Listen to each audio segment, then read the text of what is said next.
High, কেমন আছো সবাই? আজ তোমাদের সাথে শেয়ার করতে চলেছি রিভার্স লাইনারের একটা টিউটোরিয়াল। তো চলো, ফার্স্টেই আমি লোয়ার ল্যাশ লাইনে কাজল ইউজ করে নিয়েছি ইনার কর্নারটাকে ছেড়ে।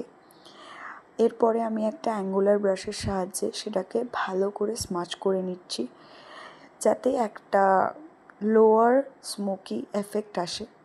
দেখতেই পাচ্ছ কীভাবে আমি করছি, এবং ইনার কর্নারটাকে আমি কিন্তু থিন রাখছি। ইনার কর্নারে কাজল টাচ করবে না, ইনার কর্নারটা কিন্তু থিনই থাকবে এই লুকটাতে।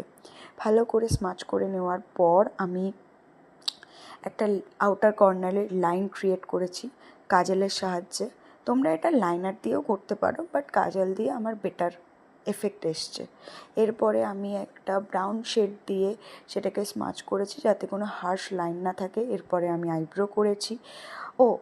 আমি লাইনারও ইউজ করেছি, খুব ফাঁকা ফাঁকা লাগছিল ল্যাশ লাইনটা, তাই জন্য। আর আমি ফলস ল্যাশেস একদমই পছন্দ করি না, তাই আমি মাস্কারা ইউজ করেছি। তোমরা এখানে ফলস ল্যাশ ইউজ করতে পারো। কেমন হয়েছে তোমরা জানিও। Thank you, bye by.